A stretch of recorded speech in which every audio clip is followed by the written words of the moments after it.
الحمدللہ وقفا وسلام علی عبادہ الذین اصطفیٰ اما بعد فاعوذ باللہ من الشیطان الرجیم بسم اللہ الرحمن الرحیم قل هل ننبئکم بالاخسرین اعمالا الذین ضل سعیهم فی الحیاۃ الدنیا وهم یحسبون انہم یحسنون صنعا رب اشرح لی صدری ویسر لی امری واحلل عقدۃ من لسانی یفقہوا قولی صدق اللہ العظیم۔ معزز خواتین و حضرات، آج جو موضوع مجھے دیا گیا ہے یہ کوئی آج کا موضوع نہیں ہے، یہ ہمیشہ سے جب سے یہ کائنات بنی ہے یہ انبیاء کے سامنے یہ سوال ضرور آتا رہا ہے، اور اس کے بعد انبیاء کے جو ساتھی تھے یا پھر ان کے جو پیروکار تھے ان کے سامنے بھی یہ سوال آتا رہا ہے کہ ہمارے ہاں جو فکری زوال ہے، جو تشکیک ہے، اس تشکیک کی صورتحال کیا ہے اور کون کون سے سوالات ہیں جن کا ہم جواب دینا چاہتے ہیں۔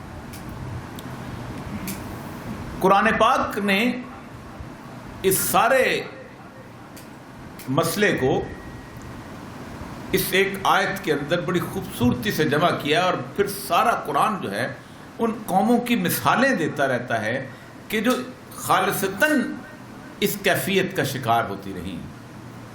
اللہ فرماتے ہیں کہ ہم تمہیں بتانا قل هل ننبئکم بالاخسرین اعمالا، ایسے لوگوں کے بارے میں نہ بتا دیں جو مکمل گھاٹے کا سودا کرتے رہتے ہیں، ساری کی ساری زندگی جن کی گھاٹے کے سودے میں ہوتی ہے۔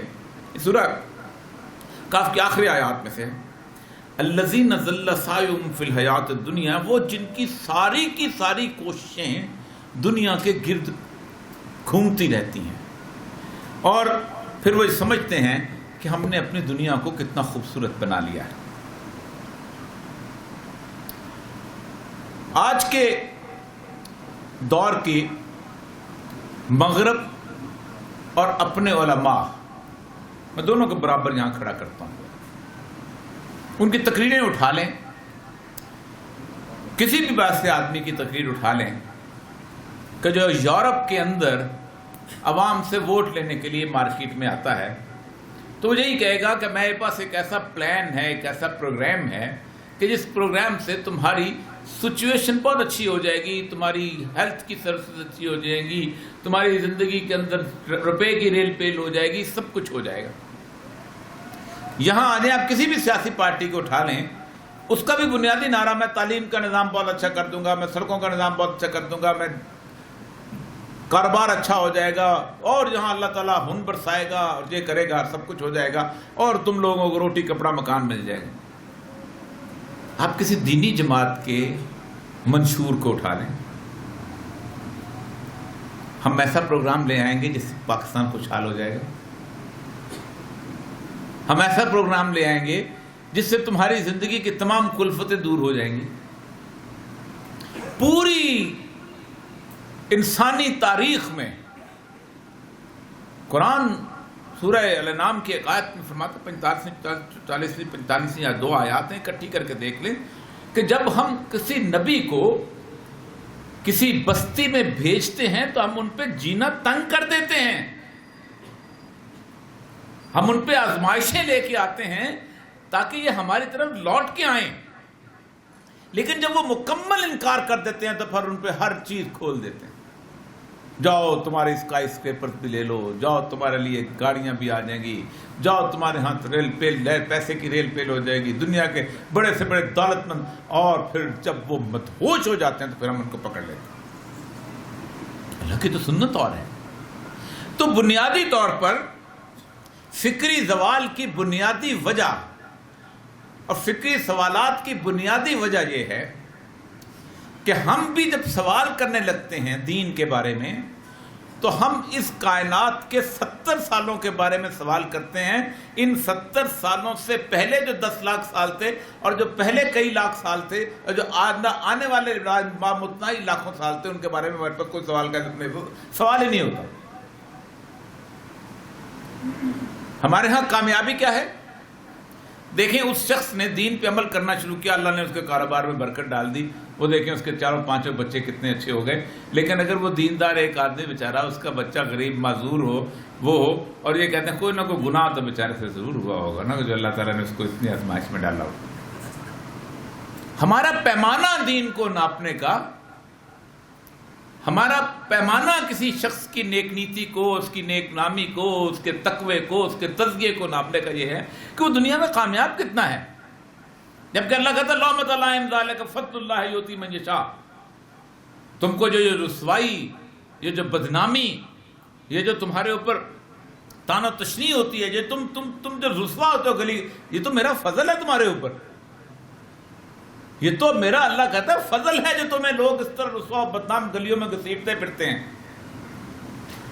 اصل مسئلہ یہ ہے کہ گزشتہ 300-400 سال سے بڑی محنت کے ساتھ اس دنیا کو کچھ علوم ہیں جو پڑھائے گئے ہیں, اور ان علوم کے اندر ہم نے زندہ رہنا سیکھ لیا.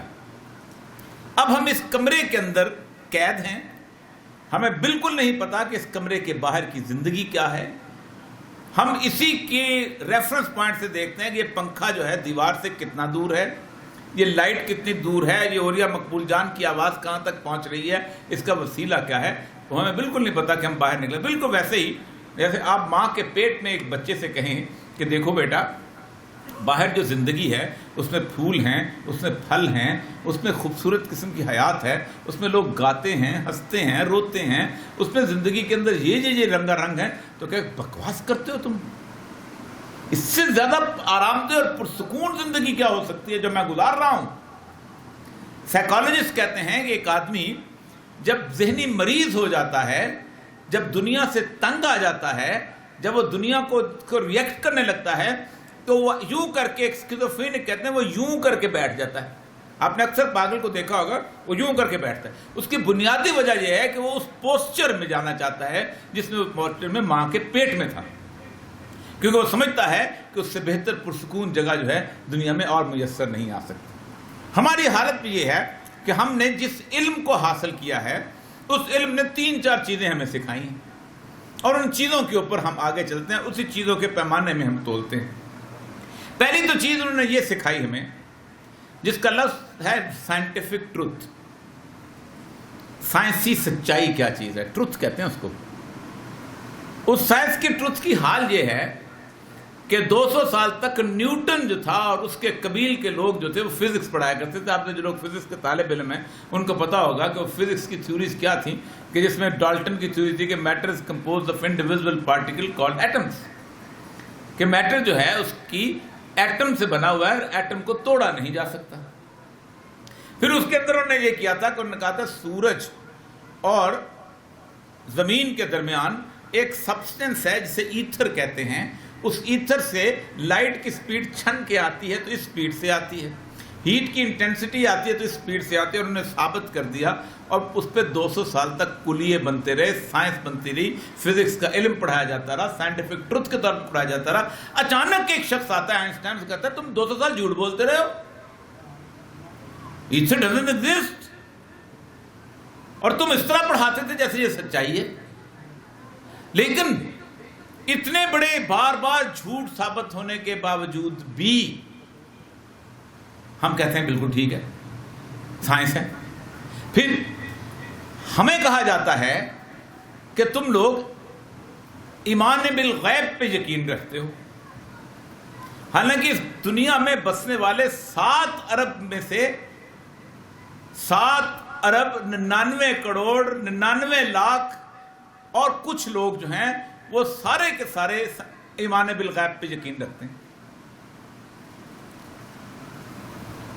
کسی شخص نے آج تک کیا کبھی یہ دیکھا کہ ناسا کی لیبارٹری کے اندر سے وہ جو راکٹ نکلا تھا جس میں نیل آرمسٹرانگ بیٹھ کے چاند پہ گیا تھا, کیا وہ واقعی چاند کی اس پہ اترا تھا؟ کیا آپ نے کبھی کسی نے پرکھا؟ کسی فزکس کے پی ایچ ڈی نے پرکھا؟ کسی پاکستان کی میجر لیبارٹری کا, انگلینڈ کی, فرانس کی پرکھا نہیں آیا؟ لیکن آپ یقین کرتے ہیں. کیوں؟ کیا آپ کہتے ہیں کہ یہ جو سائنسدان ہے یہ سچ بولتا ہے اس لیے ہم اس کو مانتے ہیں؟ پوری دلیل تو یہ دی جاتی ہے نا بھائی.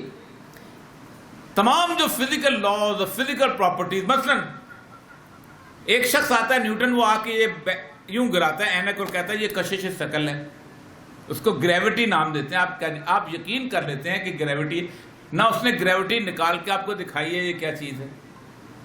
مطلب میں اگر اس کو چیلنج کر دوں کہ بھائی میں گریوٹی کو نہیں مانتا، میں کہتا ہوں یہ اللہ کرتا ہے، تو مجھے گریوٹی نکال کے تو دکھاؤ کہاں ہے، یہ کشش ثقل نام کا بھوت کہاں ہے. پھر وہ آپ کے سامنے ایک فرضی سی سٹوری بنائے گا کہ زمین کے اندر ایک بہت بڑا مقناطیس ہے، اس مقناطیس کے اندر ایک بہت بڑی کشش رکھی گئی ہے، وہ کشش جو ہے وہ ان کو کھینچتی ہے اور وہ مقناطیس کا حجم بتائے گا. اچھا تو مقناطیس تک ہم سوراخ نکالتے ہیں، ہم پہنچ جاتے ہیں، اگر تم اتنا ہی چاہتے ہو. وہ کہے گا ہیں یہ کیسے ہو سکتا ہے، کچھ 100 فٹ کے تک تو ہم پانی ہے، پھر 600-700 فٹ پھر پانی ہے، پھر لائم سٹون ایکویفر آ جاتا ہے، پھر پانی ہے، اور پھر نیچے ہیں، نیچے تو دہکتا ہوا انگاروں والا سمندر ہے، آگ ہے جو ابھی ٹھنڈی ہی نہیں ہوئی. اور تم کتنی دور تک جا، ہم تو 5 میل تک زیادہ سراغ نکالیں. تو پھر مجھے کو کہتے ہو میں اس غیب پہ یقین کروں کہ کشش ثقل موجود ہے نیچے؟ لیکن کیوں آپ کہتے ہیں کہ وہ شخص صادق اور امین ہے، حالانکہ وہ صادق اور امین نہیں ہوتا، پھر بھی آپ اس کو یقین کرتے ہیں. کیوں؟ اس لیے کہ ہم کو یہ پڑھایا گیا ہے کہ ایک سائنٹیفک ٹروتھ ہوتی ہے ایک ایسی چیز، اور اس سائنٹیفک ٹروتھ کے نام پہ کوئی چیز بنائی جاتی ہے. پھر اس علم نے ایک اور چیز پڑھائی کہ اس کائنات کا مالک و کائنات کا مختار و کل جو ہے وہ انسان ہے، اور انسان جو چاہتا ہے کرتا چلا جائے گا.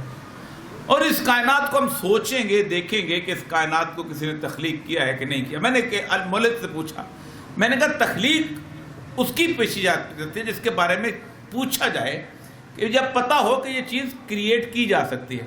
مطلب آپ پوچھیں گے نا یار اوریا صاحب یہ بتاؤ یہ اینک کس نے بنائی، تو میں کہوں گا ایک کارخانے میں اینک بن گئی تھی، اور وہ کارخانہ وہاں ہے، جا کے دیکھ لو، کیونکہ آپ کو پتہ ہے کہ یہ اینک جو ہے یہ بنائی جا سکتی ہے. لیکن کبھی کسی نے پوچھا یہ سیب کس نے بنایا ہے، کبھی کسی نے پوچھا یہ مالٹا کس نے بنایا ہے؟ نہیں پوچھتے، کیونکہ پتہ ہے کہ مالٹا بنایا نہیں جا سکتا، یہ کیلا بنایا نہیں جا سکتا. تو کیا کائنات میں اللہ تبارک و تعالیٰ کی ذات جو ہے اس کے بارے میں سوال کیسے کرتے ہیں جس کے بارے میں ابھی ہمارے سامنے اس کا وجود جب وہ آئے گا تو پتہ چل جائے گی ایسی چیز بنائی نہیں جا سکتی، اسکیم آف دا ایونٹ کا حصہ ہوتی ہے، اور اس کائنات کو خود کا. تو ایک الہات کا بنیادی درس، ہزاروں سوال ہیں، آپ کے سوالات آئیں گے اس کا جواب آپ دیتے جائیں گے انشاءاللہ. اس کے بعد ایک اور چیز بتائی گئی کہ اس کائنات کے اندر چونکہ انسان ہی ہے تو انسانی اخلاقیات بتاتا ہے، انسانی معاشرت بتاتا ہے. انسان ہی نے بتایا تھا بہن ہوتی ہے بھائی، اور بہن سے شادی نہیں کی جاتی. انسان ہی ہوتا ہے ماں کے ساتھ بھی شادی نہیں کی جاتی. انسان ہی نے یہ سب کچھ وصول، انسان ہی ہوتا ہے جو کہتا ہے سچ بولو جھوٹ بولو. یہ کو ایسا نہیں تھا، تاریخ کو الٹ کر کے انہوں نے رکھ دیا. دنیا کے اندر کوئی معاشرہ ایسا نہیں کہ جس میں انسانی اقدار مذہب نے ایک جیسی نہ دی. دنیا کا کوئی مذہب یہ نہیں کہتا کہ جھوٹ بولنا جائز، دنیا کا کوئی مذہب یہ نہیں کہتا کہ چوری کرنا جائز، دنیا کا کوئی مذہب یہ نہیں کہتا کہ کسی ایک شخص کو دھوکہ دے کے مال کمانا جائز. جو حضرت شعیب علیہ السلام کی بحث تھی بڑی کمال کی تھی. شعیب علیہ السلام کے ساتھ بحث کے وقت انہوں نے کہا، قرآن پاک کے الفاظ نے بڑے کمال کے، شعیب تم کیسی منطقیں کرتے ہو، کیسی باتیں کرتے ہو کہ کمائیں ہم اپنی مرضی سے اور خرچ تیرے رب کی مرضی سے کریں، یہ کہاں سے لے کے آ گئے تم؟ تو شعیب نے کہا تم اپنی مرضی سے نہیں کماتے ہو، مجھے پتہ ہے رب نے تم کو یہ حوصلہ دیا ہے.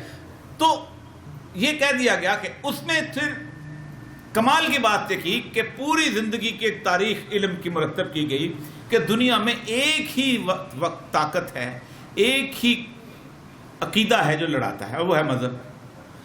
ہندو مسلمان کو مار رہا ہے، سنی وابی کو مار رہا ہے، وابی دیوبندی کو مار رہا ہے، دیوبندی اہل حدیث کو مار رہا ہے، پروٹیسٹنٹ اس کو مار رہا ہے، یہ مار رہا ہے. یہ بڑا ایک بہت بڑا اتنا بڑا. اور یہ جو پروٹیسٹنٹ ہیں کیتھولکس، انہوں نے بہت مارا ہے یار لوگوں کو. تو مذہب کو تو نکالو اپنی زندگی سے. تو انہوں نے کوئی 200 سال محنت کر کے پڑھو کے والٹیئر نے، اس کے بعد ایک شخص روسو تھا، وہ ہاف بلاک روسو، یہ تینوں چاروں آئے، سوشل کانٹریکٹ کی تھیوری پیش کر کے آپ کو پکڑا دی. یہ ہے بھائی تھیوری، تو اس کو نکال دو. 1905 میں یہ سارے کے سارے جو تھے انہوں نے مل کے پورے یورپ سے مذہب کو نکال دیا. چھٹی ہو گئی, بسم اللہ, مبارک ہو. تو اب امن ہونا چاہیے تھا دنیا کے اندر. مذہب تو چلا گیا. مذہب تو بیچارہ نہ سیاست میں رہا, نہ حکومت میں رہا, نہ کسی اور دن میں چلا. لیکن اس کے بعد آپ نے 1909 کے قریب ایک جنگ شروع کی جس کو پہلی عالمگیر جنگ کہتے ہیں. نسل کی بنیاد پہ, رنگ کی بنیاد پہ, زبان کی بنیاد پہ, علاقے کی بنیاد پہ آپ نے کوئی 7-8 کروڑ بندہ مار دیا. پھر 25 سال بھی صبر نہ کیا, آپ نے دوسری عالمگیر جنگ لڑی, پھر آپ نے 8-10 کروڑ بندہ مار دیا. آپ نے کوئی 17-18 کروڑ بندہ مار دیا. پوری انسان کی تاریخ میں مذہب نے کیا, سارے قتل ملا دیے جائیں, اکٹھے نہیں ہو سکتے, اتنے نہیں بن سکتے جتنے مذہب جب نکلا تھا اس کے بعد. یہ آپ کو تصور دیا گیا اور کہا گیا کہ کائنات کے اندر طاقت کا سرچشمہ, قوت اور سورنٹی کس کے پاس ہے؟ عوام کے پاس. دنیا میں اللہ سے بغاوت کا سب سے بڑا علم جو اٹھایا ہے وہ جمہوریت نے اٹھایا ہے. سب سے بڑا علم. یہاں تک کہ ہمارا آج کا مولوی بھی کھڑے ہو کے کہتا ہے ہم بتائیں گے کہ اصل طاقت عوام کے پاس ہے.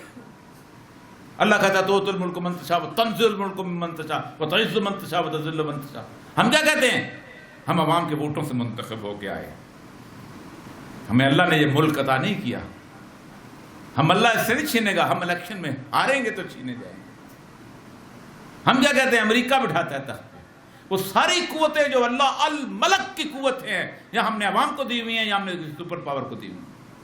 سب سے بڑا شرک آج کے دور کا جمہوریت ہے. لیکن ہم آج آپ کر رہے ہیں, آپ کہیں گے بھائی وہ اس کے بغیر تو ملک چل ہی نہیں سکتا. وہ کیسے چلے گا بھائی؟ جمہوریت کیسے آئی تھی؟ اگر یحییٰ خان الیکشن نہ کرتا, کسی کے باپ میں ضرورت تھی الیکشن ہوتا؟ 300-400 سیاستدانوں کو پکڑ کے قتل کر دیتا, ذوالفقار علی بھٹو سمیت سب کو. تو جہاں جمہوریت بھی نافذ ہوئی ہے, طاقت سے نافذ ہوئی ہے. افغانستان پہ قبضہ کرو, 15 لاکھ بندے مارو, اس کے بعد ایک اپنا آئین ڈرافٹ کرو, ساتھ ہی ایک الیکشن کرو اپنی مرضی کے. انسان کے بچوں اس طرح زندہ رہنا ہے تو رہو, ورنہ نہیں رہنا. تو ایک تصور یہ دیا گیا آپ کو. اس کے بعد جو آخری تصور تھا جس نے مہر لگا دی, اور وہ یہ تھی کہ اس دنیا میں انسان جو ہیں وہ 4 بنیادوں پر تقسیم ہوتے ہیں. رنگ کی بنیاد پر, نسل کی بنیاد پر, زبان کی بنیاد پر, اور علاقے کی بنیاد پر. اور علاقے کا تصور جو ہے, مادر وطن کا تصور پیش کیا گیا 1900 کے آس پاس. اے وطن ہم ہیں تیری شمع کے پروانوں میں.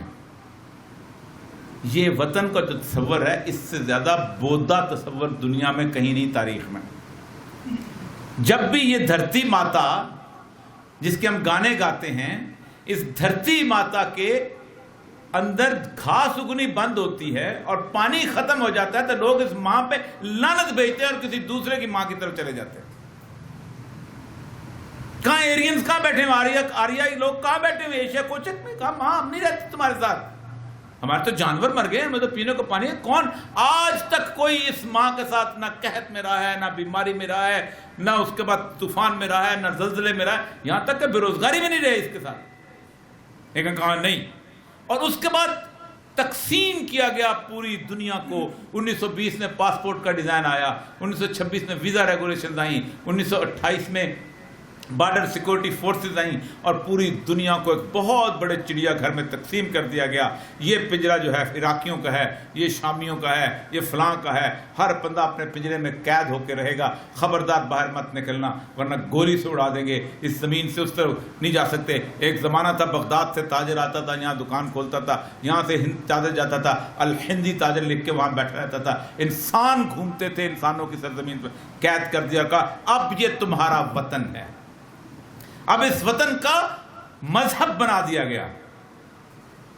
اس کا پرچم ہونا چاہیے, اس مذہب کی ایک عبادت بھی ہونی چاہیے.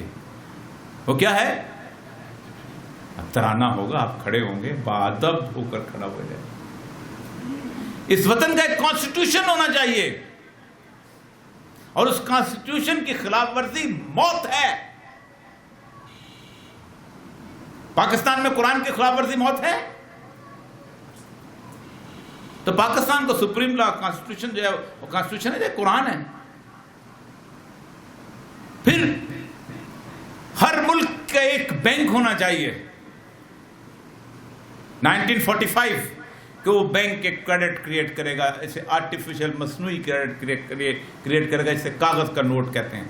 میری اور آپ کی پہچان پاکستان سے باہر نہ پاسپورٹ ہے نہ کوئی اور چیز، وہ ہے پاکستان کا نوٹ، جو اس کراچی کی ایئرپورٹ سے باہر نکلتے ہی کوڑے دان کی زینت بن جاتا ہے.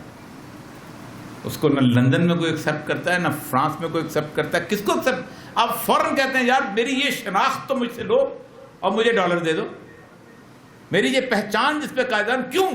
اس کی وجہ یہ ہے کہ آپ کو ایک یونیورسل سودی نظام کے اندر فٹ کیا گیا. تو یہ وہ پورے کا پورا، اور اس کو کون سپورٹ کرتا ہے؟ اس کو کرتا ہے نظام تعلیم سپورٹ.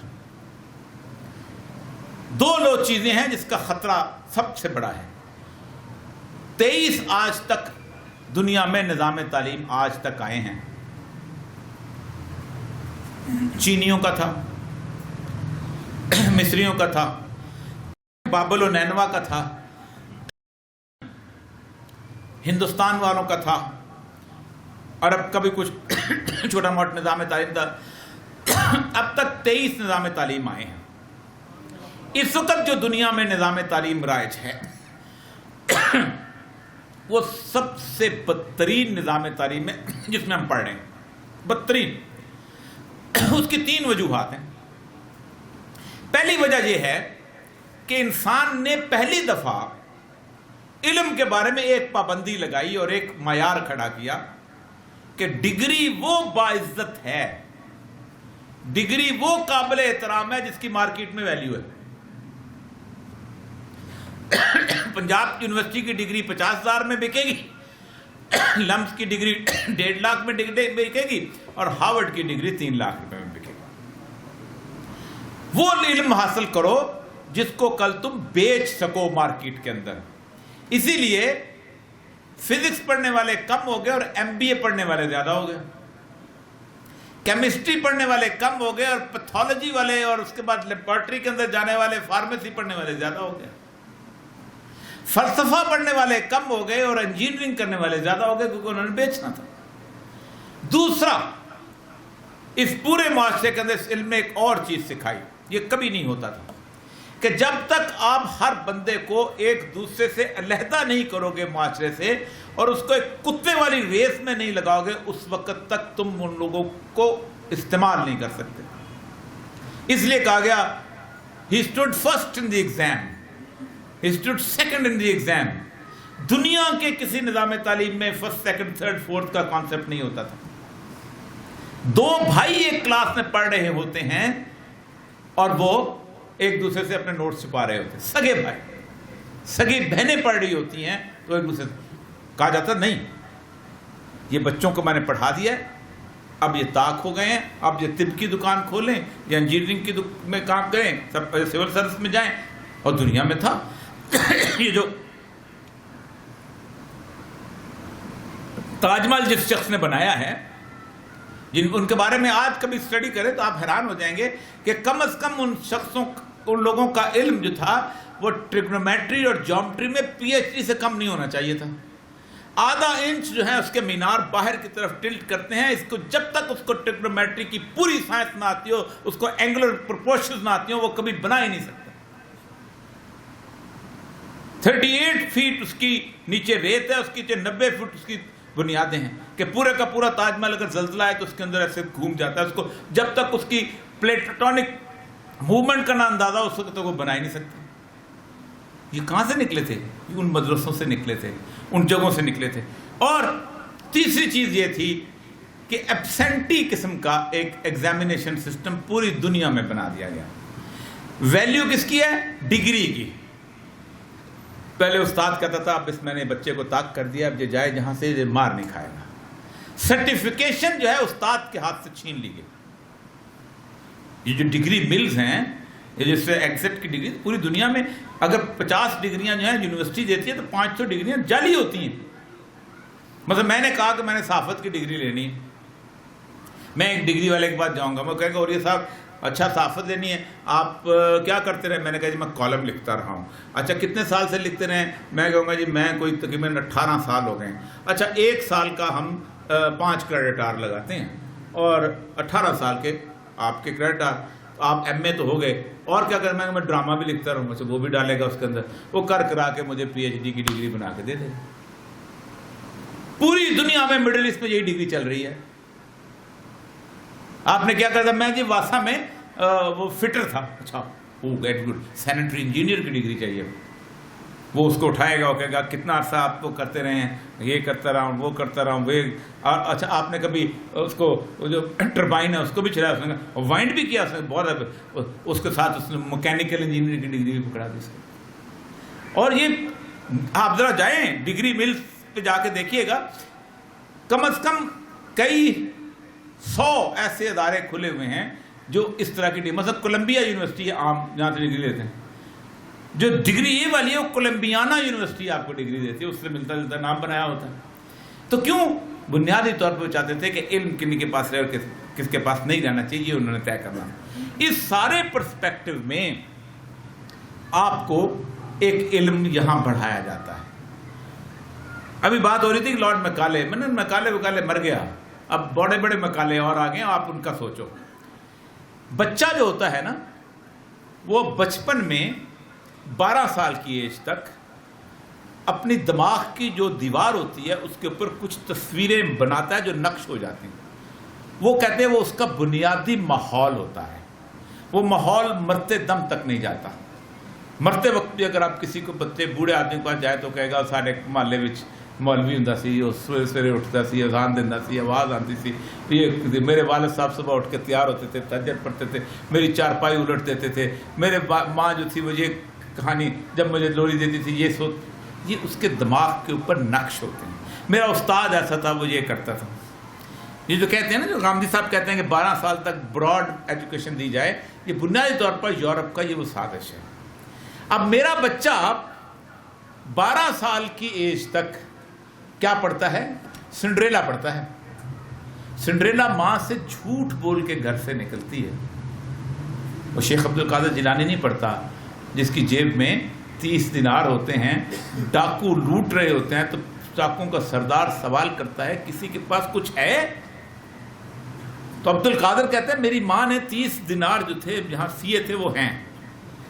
وہ کھولتا ہے، پہلے مذاق سمجھتا ہے، کھولتا ہے تو دینار اس کے ہاتھ میں آتے ہیں، تو اس سے سوال کرتا ہے کہ تم نے یہ چھپایا کیوں نہیں؟ تو اس کا ایک جواب ہوتا ہے کہ میری ماں نے کہا تھا کہ جان بھی چلی جائے تو جھوٹ مت بول۔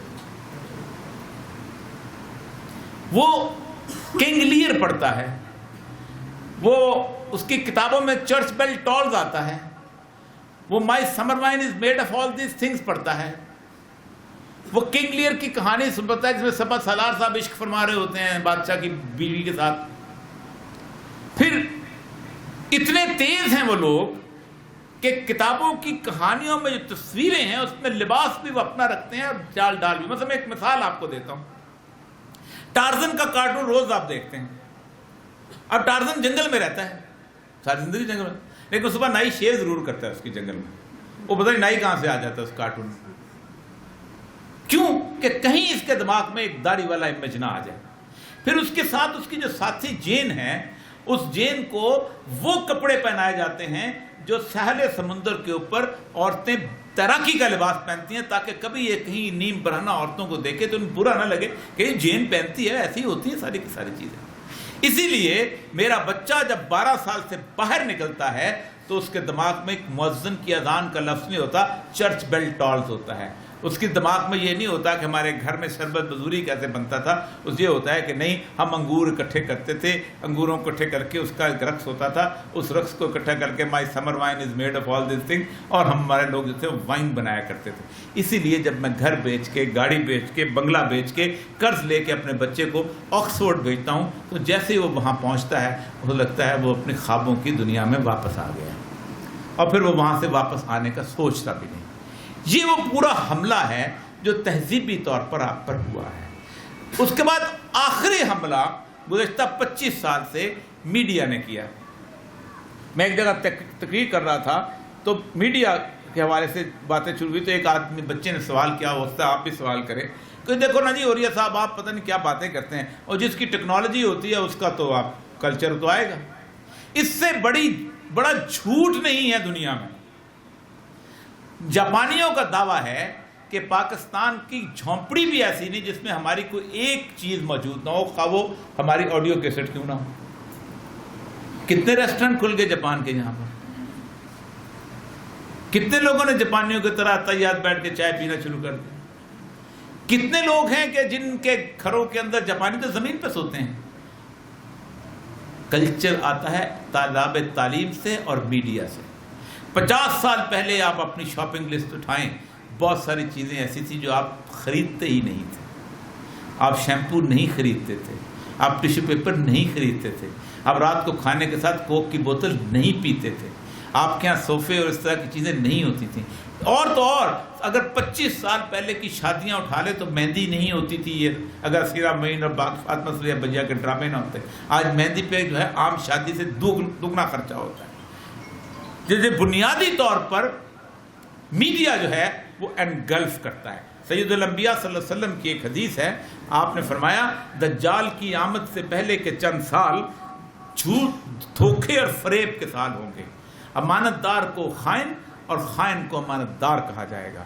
جھوٹے کو سچا اور سچے کو سچا بولا جائے گا، اور تم میں روئی بیضہ بولیں گے. صحابہ نے پوچھا یا رسول اللہ روئی بیضہ کیا ہے؟ فرمایا گھٹیا لوگ اعلیٰ ترین مسائل کے اندر گفتگو کریں گے. آپ 8 بجے ٹی وی کھول لیں، آپ کو سب کچھ رسول اللہ کی ایسی سچ نظر آئے گی جس کا آپ تصور نہیں کر سکتے. تو بنیادی طور پر اس ساری یلغار ہے جس سے سوال اٹھتے ہیں. اس کی ایک بنیادی وجہ یہ ہے کہ ان کا نقطہ نظر اور ان کا مطمع نظر بھی ایک ہے کہ یہ دنیا کیسے خوبصورت بنائی جاتی ہے، جبکہ میرا نقطہ نظر یہ ہے کہ دنیا تو سجن المومن و جنت الکافر. اسلام ایک پیکج ڈیل ہے جس میں دنیا اور آخرت کو اکٹھا کر کے دیکھیں گے تو تب آپ کو سمجھ آئے گی، ورنہ سمجھ نہیں آتی. میں اوریہ مقبول جان ڈیفنس میں رہتا ہوں، میرا شاندار گھر ہے، میرے ساتھ کوئی غریب پڑوس نہیں ہے، لیکن میرے ساتھ ایک گھر بن رہا ہے، وہاں ایک چوکیدار ملازم ہے. اس چوکیدار میرا پڑوسی ہے، بے شک 10 منٹ مہینے کے لیے پڑوسی ہے، اس کو تنخواہ ملتی ہے. 3 مہینے سے اس کو تنخواہ نہیں ملی، وہ کبھی ادھر سے کھانا کھاتا ہے. 1 ہفتہ اس کو کھانا نہیں ملا، وہ وہاں رات کو مر گیا ہے. میں نے رات کو کھانا کھایا ہے، بچا ہوا فریج میں رکھا ہے، وہ مر گیا ہے. پاکستان کا، امریکہ، فرانس، یورپ کا کوئی ملک بتائیں جو مجھے ہتھ کڑی لگائے. کوئی قانون دنیا میں ایسا نہیں جو مجھے کہے کہ تمہارا پڑوسی مر گیا ہے اور تم کھانا کھا رہے تھے. لیکن میرا اللہ قیامت دن ہتھ کڑی لگاتا ہے. دنیا میں انصاف مکمل ہی نہیں ہو سکتا جب تک آخرت کا تصور وہاں پر نہ لے جائے. آپ گزر رہے ہیں، اچانک راستے میں آپ کی گاڑی کے نیچے یا آپ کے پڑوس میں کسی ساتھ والے کی گاڑی کے نیچے کوئی بندہ آ جاتا ہے اور آپ اس کے اوپر چڑھ دوڑتے ہیں اور آپ گزر جاتے ہیں. آپ کو کوئی دیکھنے والا نہیں ہے، آپ آرام سے گھر میں جا کے بیٹھ جاتے ہیں. دنیا کو کوئی قانون نہیں پکڑے گا. آپ نے دیکھا آپ کے ساتھ والے کی گاڑی سے گزرا، وہ کہیں گے اس میں سیوک سینس نہیں ہے نا، اس میں رسپانسبلٹی. لیکن اللہ اس پہ لگائے گا کہ تم نے اپنے بھائی کی اس وقت مدد کیوں نہیں کی. تو اس کائنات کے پورے کا پورا نظام جو ہے اخلاقیات کا نظام ہو، کیونکہ انہوں نے پہلے کہا تم یہ مذہب جو ہے یہ گھر جو ہے نا اس میں محدود. اب تو گھر سے بھی نکل گیا ہے، کیونکہ گھر میں بھی اگر مذہب ہوتا تو عورت اور مرد کی شادی الاؤڈ نہ ہوتی. مگر نہیں، مذہب کو گھر سے بھی نکالو.